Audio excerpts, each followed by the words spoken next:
Operation સિંદૂર હજુ પણ ચાલુ છે। વાયુસેનાએ એક્સ પર પોસ્ટ કરીને આ મહત્વની માહિતી આપી છે। વાયુસેનાને ઓપરેશન સિંદૂરમાં સોંપેલું કામ સફળતાપૂર્વક પૂર્ણ કર્યું છે। આ કામગીરી રાષ્ટ્રીય ઉદ્દેશ્યોને ધ્યાનમાં રાખીને હાથ ધરવામાં આવી હતી। યોગ્ય સમયે વિગતવાર માહિતી આપવામાં આવશે। ફેક ન્યૂઝથી દૂર રહેવા પણ અપીલ કરવામાં આવી છે। મહત્વના સમાચાર ઓપરેશન સિંદૂરને લઈને સિંદૂર સામે સરેન્ડર કર્યું છે પાકિસ્તાને। ઓપરેશન સિંદૂર હજુ પણ ચાલુ છે। વાયુસેનાએ સોશિયલ મીડિયા એક્સ પર પોસ્ટ કરીને આ માહિતી આપી છે। વાયુસેનાએ ઓપરેશન સિંદૂરમાં સોંપેલું કામ સફળતાપૂર્વક પૂર્ણ કર્યું છે અને આ કામગીરી રાષ્ટ્રીય ઉદ્દેશ્યોને ધ્યાનમાં રાખીને હાથ ધરાઈ હતી। યોગ્ય સમયે વિગતવાર માહિતી આપવામાં આવશે અને ખાસ કરીને જે પણ ફેક ન્યૂઝ ફેલાવી રહ્યા છે તેનાથી સાવધાન રહેવા અને ફેક ન્યૂઝથી દૂર રહેવા પણ ખાસ અપીલ તંત્રએ કરી છે।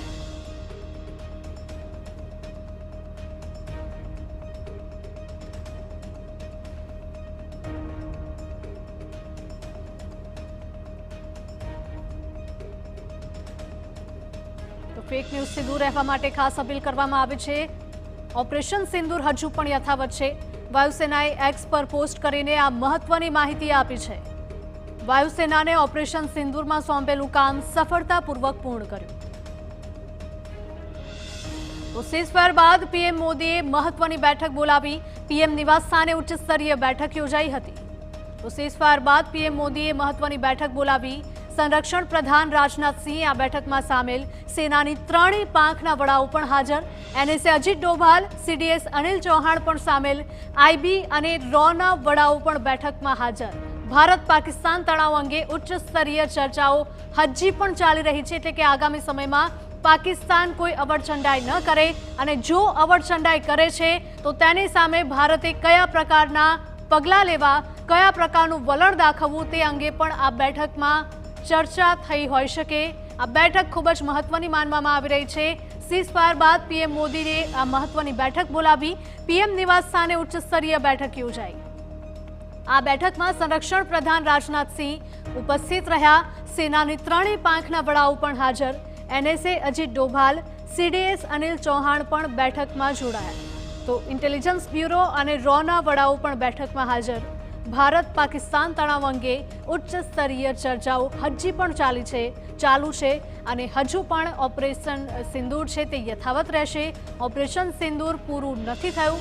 જો પાકિસ્તાન તરફથી કોઈ પણ હુમલા કરવામાં આવશે, તે પછી ડ્રોન હોય કે પછી મિસાઇલ હોય કે પછી સીઝફાયરનું ઉલ્લંઘન હોય, તો આની સામે ભારત કડક પગલાં લેશે તે વાત નક્કી છે।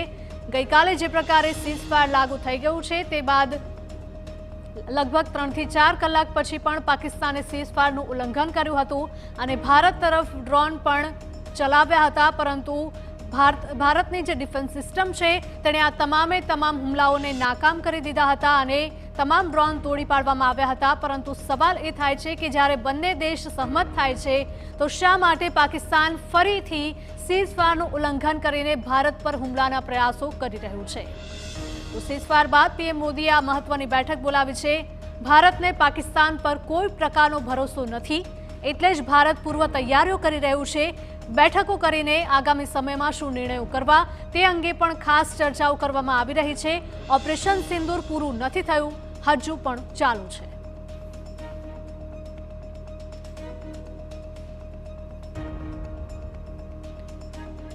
તો ડિફેન્સ એક્સપર્ટ દિનેશ પટેલ આપણી સાથે જોડાઈ ગયા છે। દિનેશજી, આપણે ગઈકાલે જોયું કે સીઝફાયર લાગુ થઈ ગયું, ત્યારબાદ પણ પાકિસ્તાન સુધર્યું જ નહીં।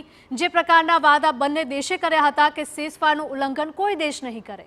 ભારતનું આપણે જાણીએ છીએ વલણ કે પાકિસ્તાન હુમલા કરે છે તો જ આપણે તેને વળતો જવાબ આપીએ છીએ। સામેથી ભારતે ક્યારેય હુમલા નથી કર્યા કે નહીં કરે, પરંતુ પાકિસ્તાને આ સીઝફાયરનું ઉલ્લંઘન ગઈકાલે રાત્રે પણ કર્યું હતું। એમાં હું કહેવા માંગીશ કે પાકિસ્તાનની ફિતરત આપણે બધા જાણીએ છીએ વર્ષોથી। પાકિસ્તાન સુધરે એવું છે નહીં અને એકચ્યુઅલી તો આ કન્ટિન્યુઅસ રાખીને ગઈકાલની રાત્રે બહુ મોટું કુછ બડા હોને વાલા એવા સમાચાર હતા, તો એ પ્લાનિંગ પ્રમાણે કદાચ ગયા હોત તો હજુ પાકિસ્તાનને પેલું લેસન શીખવાડવાની જરૂર હતી, પણ ડિપ્લોમેટિકલી બી આપણે વિચારવાનું હોય છે। અને see the thing is that કે we started attack with limited purpose. આપણે છે ને ફૂલ ફ્લેજ વોરમાં ગયા નથી અને આપણે રિએક્ટિવ રહ્યા છે, પ્રોએક્ટિવ નથી રહ્યા. એટલે જ્યારે પાકિસ્તાને કંઈ કર્યું છે એનો જવાબ આપ્યો છે ને એમણે એનો 10 ગણો જવાબ આપ્યો છે. આપણી આ વખતની સ્ટ્રેટેજી એ રીતની હતી એમ. અને પછી આપણે સીઝ ફાયર માટે ગઈકાલે ડિક્લેર કર્યા પછી એમણે ચાલુ કર્યું છે. અત્યારે રાતથી તો તમે જુઓ છો કે શાંતિ છે અને કદાચ આપણે આશા રાખીએ કે શાંતિ રહેશે. પણ એરફોર્સ ચીફે આજે કહી દીધું છે કે ભાઈ ઓપરેશન સિંદૂર અભી ભી જારી હૈ, પિક્ચર અભી બાકી હૈ. એટલે 12 તારીખે મારા ખ્યાલથી જે ડીજીએમઓ સાથેની મિટિંગ છે બંને ડીજીએમઓની, એની અંદર ટર્મ્સ કન્ડિશન્સ ને બધું નક્કી કરવામાં આવશે. Plus Pakistan will be under strict observation આ 2 દિવસ માટે કે ભાઈ ખરેખર એ લોકો જે બોલ્યું છે પાડે છે કે નથી પાડતા એના માટે છે. અને આમાં છે ને હું ઇમ્પેશન્સ લોકોને એટલો સંદેશો આપવા માંગીશ કે ઇમ્પેશન્સ થવાની જરૂર નથી. આ એક કન્ટિન્યુઅસ સિચ્યુએશન હોય છે જેમાં એક ને એક ડિસિઝન પર આપણે ડિસિઝન ટાઈમ ટુ ટાઈમ બદલવા પડતા હોય છે સામેવાળાની પોઝિશન પ્રમાણે. બરાબર છે. તો એને માટે આપણે 2 દિવસનો આપણે ટાઈમ લીધો છે. ગઈકાલે સીઝ ફાયર થયા પછી એ લોકોએ છમકલા ચાલુ કર્યા હતા અને પછી રાત્રે બંધ કરી દીધા.